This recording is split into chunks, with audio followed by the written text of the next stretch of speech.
Okay. All right. Ooh, bitch, I look kind of good.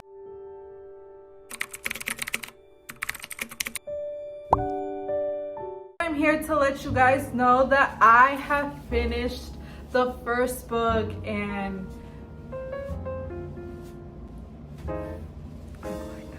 just got done reading the first book in this challenge of reading popular TikTok books, and the one that we picked is obviously Shatter Me. So I just gotten done reading the last 100 pages, and let me tell you how I feel about this book. Starts off with introducing our main character, which is Juliet, and how she is basically in this asylum for, I guess, mentally ill people or people that don't exactly fit in society, if that makes sense. And then there's another character introduced, and his name is Adam Kent. I'd rather be with you, yeah. And Adam. Anyways, the both of them get put together in this asylum and everything, and I think I want to say about maybe like 3 weeks in of them being together in this asylum, Julia gets taken away and is introduced to Warner, aka Aaron Warner. I'd rather be with you, yeah. And he is the son of the guy who is in charge of the reestablishment and everything. Essentially just trying to use Juliet as a weapon in order to stop the rebels, this rebellion that's going on. What's taking place right now is the earth is basically dying. There is very little food left. Climate change is at an all-time high, much like right now. The world has gone to shit, and it's mainly because of the reestablishment and their false promises for people, I guess, of the United States of America. I don't know. Never really says exactly where this place is, so I'm just assuming it's the US. Establishment is the reason why this world is falling apart. So Warner wants to use her for exactly that. And she's obviously against it, even though like everybody sees me as a monster. I can't do this. This isn't me. Warner's always telling her, this is exactly who you are. You just gotta have to accept it. It's okay. I accept you to be me and you against the world, literally. Pretend that airplanes in the night sky. That's basically what's happening here. Not gonna lie, I felt like there was kind of a whole lot of nothing that was happening in the beginning, like just people transporting from room to room. I feel like when they escape is when the story starts to pick up a little bit, in my opinion. Things didn't really start to pick up until literally like this much into the book left. But nonetheless, I still enjoyed it. I still liked reading it. It was a very, very easy read to get through. It took me like 3 days, and that was just because I was reading 100 pages a day, and there's like a little over 300 pages in this book. Let's talk about Julia. In my opinion, Julia is kind of a sympathetic character. I don't really care for her that much, if I'm being honest. Maybe that will change, because I know I'm for certain gonna read the second book just because I'm a little bit curious of what's gonna happen next. My eyes look so good. I'm so sorry, I'm being a little obsessed with myself today. I usually never am, but I feel like I look so good. Like, What was that? so anyways, we're talking about Juliet. I feel sympathetic towards her and I like her, but I'm not very attached to her, or I feel very indifferent about Juliet. I feel like it's probably because she's kind of bleak to me right now. She kind of gives me America Singer vibes from The Selection.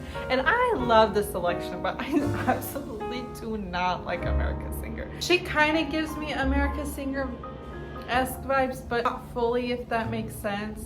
It stems from like the fact that both characters have like this righteousness mindset. She could do no wrong, essentially, and to me that just comes off as kind of fake and not really realistic, if that makes sense. If the author wanted to write her that way, like, by all means, I don't really care. It doesn't really bother me that much, but it's just something that I have noticed. I like to call this the Katniss Everdeen effect, because I feel like because Katniss is very selfless and doesn't want to be the center of attention or anything like that, I feel like a lot of authors and a lot of, like, especially in dystopian books, kind of like to copy that, where it just does not feel very authentic. And then also it feels very weird that they're very obsessed with the way she looks.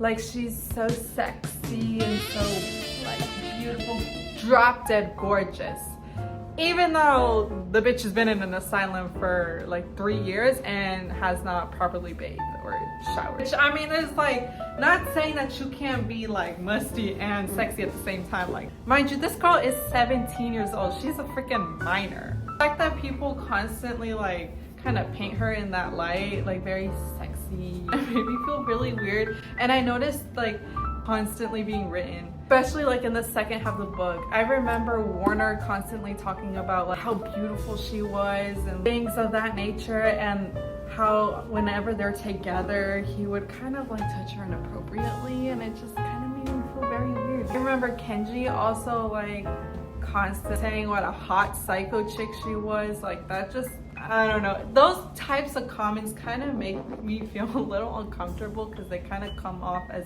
very fetishizing. It's probably because like I experienced that kind of comments myself, like because I am Hispanic, because I am Latina, that a lot of people would come to me and be like, oh, you're like this spicy Latina.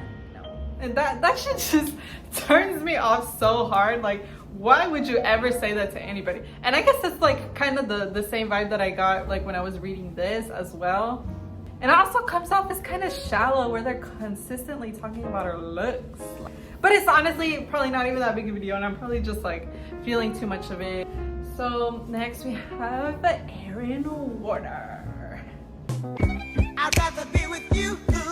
Yeah. First of all, to me, he gives me, like, every single time he's in the page, I don't know why, but I keep thinking him as Adrian Negress for Miraculous Ladybug. I am the cat, just chilling out, but in the night. And that is fucking ridiculous, because they are in no way, shape, or form the same person. Aaron comes off as very cartoony to me, like, especially like when he's so obsessed with Juliet. Comes off as like is maniacal a word? Maniacal is gonna be a word for this video. He comes off as very cynical-esque, like, oh, nobody can have her but me, but like in a cartoony way.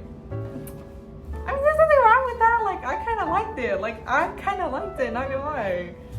That's the vibes that I get from Adrian. And I know Warner is not a bad guy. Like, I know he's not the bad guy, because he's literally the love interest. And how do I know that? Because like prior to like reading this or whatever, I have seen like people on TikTok talk about it, and like people kind of spoiled it for me that like Warner turns out to be like the good guy in the end. I feel like he lets a lot of things slide by, or like a lot of things that could be easily checked. Like, he's doing a lot of these things on purpose. Like when Julia asked to disarm or like to shut down the cameras in her room, Warner was fine with it. He just let slide by. And I don't know if it's like done on purpose, because I know he's a good guy in the end. As of right now, he's kind of a dumb villain. Like, if I didn't know any of this, if I didn't know that Warner was a good guy, I would think that he's kind of dumb. Kind of a dumb villain, if I'm gonna be honest. So yeah, that's how I feel about Aaron Warner. Next we have Adam Kent. I'd rather be with you. Yeah. It's probably because I love brunettes. I don't really care for the blondes. I know I'm gonna hate him. I know I'm gonna end up hating him.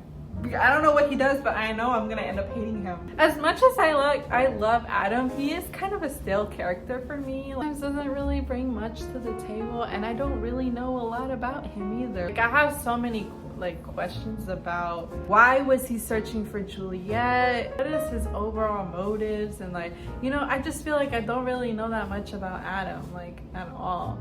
feel like he has no personality outside of Juliet sometimes, and that makes me disappointed because I do love Adam. So then we have Kenji, and Kenji is probably my favorite character. I'd rather be with you. Yeah. Despite the weird comments that he makes about Juliet sometimes, I feel like he's very funny. He lightens up the mood. He's basically comedy relief, and I like that. I want to get to know more about Kenji because I also feel like we don't really know about Kenji. We don't know where he's from, how he even got into the rebels, like how he really became a part of them, like, or how he got his powers. Like, we don't really know much about him. But would I rate the Shatter Me series? I would personally, like, at least the first book, I would rate it maybe a 3.5 stars. I did like the book. I didn't like it enough for me to give it a 4 stars because this is how my personal ratings work. A 1 star, the book was trash. Horrible. 2 stars, the book was trash and it was very problematic. 3 stars, the book is like, okay, it's mid. 3.5 stars to me is like, it's better. It's not necessarily mid, but it's not all the way there yet, you know? A 4 stars was a very good read, a solid read. A 4.5 stars was exceptional. Just probably a few things that prevent me from giving it a 5 stars. And a 5 stars is the creme de la creme. It's the chef's kisses. It's a book that I will for sure gravitate towards again and again, and it will have a lasting impact on me. So this is why at least the first book so far is a 3.5 stars. I feel like if I read this in probably my freshman year of high school or in middle school, I would have been obsessed. I would have ate this up. And you know why? Because this kind of gives me selection. As of right now, and it's probably because I'm an adult already, these books don't really give me that good feeling anymore. The next book I'm going to read is Ugly Love by Colleen Hoover. All of the girlies on TikTok are obsessed with Colleen Hoover, and I've never read any of her books because I feel like they contain a lot of problematic things. I mean, I haven't personally read it. I could acknowledge that it's problematic, but still kind of enjoy it a little bit, if that makes sense. Like a trashy read. Not to say that Colleen Hoover's books are trashy, not trying to say that at all, but something easy to read, something that I don't really have to think about too hard and just enjoy. So yeah, that'll be the next book that I'm reading. I feel like I look like a different person every single time I record. I just finished Ugly Love by Colleen Hoover, and y'all lied to me. YouTube lied to me. TikTok lied to me. Goodreads lied to me. Y'all marketed this book as a romance. Where was the fucking romance? Where was the romance in this book?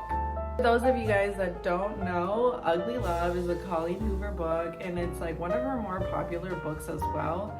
And it tells the story of a girl named Tay who moves in with her brother named Corbin, and there she meets like Corbin's friend slash neighbor, and his name is Miles. She develops feelings for him upon meeting him for like the first time, and Miles obviously has like some attraction to her, but has specifically told her that he strictly just wants like a friends with benefits type of situation, even though they're not friends. And like he's even said that to her.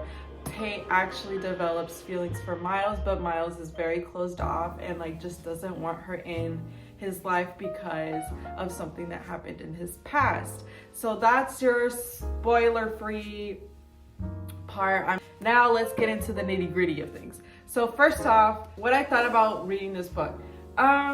The beginning, it wasn't so bad. Like when I started reading, I was like, oh, okay, they're just friends with benefits, you know. But then as the story kept progressing, it was just so freaking annoying. And I honestly did not care. I did not care for Tate. I did not care for Miles. The only person I probably liked was Cap. And I feel like he really wasn't that essential to the story, if I'm being honest. Everybody was so frustrating to me. I started disliking this book at one of Miles's past POVs, because this is told in a dual perspective, with Miles meeting the girl that he loved before, and her name is Rachel. Now, the thing that fucking threw me off is that he's not had a single conversation with this Rachel girl, and automatically he's in love. Like, automatically he's in love with Rachel. Throughout the entire story, I do not understand why Miles is so infatuated with Rachel, because he never explains exactly what it is about her that he likes, like her personality, like what she likes to do, her values, who she is as a person. Like, none of that. We get none of that whatsoever. This book is so freaking insta-lovey. And then there was one point in the book, like in the beginning and one of Miles's POVs, where he takes a picture of Rachel and sends it to his friend and saying, I want her to have all my babies. Me have my babies. That shit is creepy as fuck. If somebody did that to me, which I've had people do that to me, but not say that they want to have my babies, but they have taken pictures of me without me knowing, and that shit is creepy. That shit is weird. That's when I started like kind of knowing in my head, yeah, I'm probably not gonna like this book. And then also Tate's reasons for falling in love with Miles in the first place also didn't make any sense, because he was low-key kind of rude to her in the beginning and she was still up for it. I feel like Miles didn't really like Tate. I'm being completely honest. I felt no chemistry between them whatsoever, other than the fact that they have good sex. That's literally what their relationship consisted of, was just sex. And you know, there's nothing wrong with that. If that's all y'all want to do, by all means, go ahead. But don't try to market that to me as love. That shit is not love. That is just sneaky links. It was so weird that in the story, Rachel ended up being Miles' step-sibling because their parents ended up being in love. It's just so weird that you have to revolve a plot around step-siblings falling in love. Sweet home. I understand why you couldn't just, I don't know, maybe like pull like a Romeo and Juliet where like the families hate each other, and I would have preferred that. And I know it's like way more cliche and shit like that, but I would have preferred that over step siblings. I got so frustrated with Tate around so many points because Miles has made it clear to her, and I know he was also kind of being wishy-washy, but for like 50% of it, he was being very straight up with her about his intentions and what he wanted out of her. She was still sticking by him. She was like saying, yes sir, I will do whatever it is that you want because I want you, even though you do not want me. Like, I will still stick by you, I will still suck your dick, I will still do all of these things even if you don't love me. Why are we promoting that? Why are we promoting that? Like, just because we're so infatuated and so in love with the boy that we have to agree with everything that they present us. That we just because out of our love for them, we have to do these things. Why is that being promoted? And Miles is so freaking frustrating because he continues this relationship with her knowing like how much it hurts her. And he knows this. He is such a selfish person for that. Only using her for his advantage, to get over Rachel, to try and fill a void. That shit is low-key manipulative and like, I wouldn't straight up say abusive, but that's just wrong. I just hate that Colleen Hoover kind of just like glamorizes their situationship into something that was good when in actuality it isn't. And it doesn't matter that Miles was hurt. Just because you're hurt, you have no right to bring someone else into your problems like that. He had no reason to bring Tate into it. And if he knew that he was not ready for a relationship or not ready for any intimacy at all, he should have not asked that out of Tate. And Tate was a dumbass for like going along with the whole thing. Like, girl, stand up. You weak in the knees. Y'all be weak in the knees. Stand up. There was maybe one point in the book where they kind of like taken a break from their situationship or whatever, and she was like doing homework with like an irrelevant character that only shows up for like this specific scene and we never hear of him again. And Miles sees and he gets jealous and like tries to call her out, but then Tate was like, we're not in a relationship, we're not doing anything together, you have no right or opinion on the things that I do in my personal life or the people that I hang out with. But then like literally shortly after that, she was like, oh, but I like that you were upset. I like that I kind of made you jealous. Like, girl, stand up. Now let me pull up some of the screenshots that I taken of the pages. And then also something that like was so weird. So there was this other character in the book and his name is Dylan. He's fucking irrelevant. Like he's only there to kind of not necessarily move the plot forward because there was no plot, but just like kind of like a ploy or whatever for like Miles and Tate. And so like he's a married man that's constantly hitting on Tate, and he does like stupid ass shit that tries to impress her or whatever, and like kind of bragging that he was a pilot. And she was like, oh, well that doesn't impress me because my brother and my dad's are pilots, so like you're not really doing much. But then like she finds out that Miles is a pilot and she's like panties down on the floor, legs spread wide open. Like, girl, didn't you not just tell Dylan like what he's doing is not that impressive to you, but like Miles out over here on the other hand, like, girl, make it make sense. And you even called yourself out on this, like, make it make sense. Whenever they have sex talk or like their dialogue, whenever they're doing the nasty, it's so fucking cringe. This is one of those moments. So this is when they were like doing the nasty in the car. I've never had the nasty as a captain before. I smile. I've never had the nasty scrub. Girl, what is that kind of dialogue? That shit made me so cringe. It gave me secondhand embarrassment. Oh, and this is another one of those moments where just the dirty talk and the nasty were just so fucking cringe. Miles, oh my god, I moaned his name in God's name and even shout out to Jesus a couple of times. Also, this part was really weird when I was reading the book. So this is when like back to one of Miles's POVs or whatever, and like Rachel gives birth to their son. They're talking about his son's balls. Mind you, he's like barely a day old and they're already talking about his balls. Thank you for this baby, she says from the backseat. He's beautiful. I laugh. You're responsible for the beautiful parts, Rachel. The only thing he got from me was his balls. She laughs. She laughs hard. Oh my god, I know, she says. They're so big. We both laugh at our son's big balls.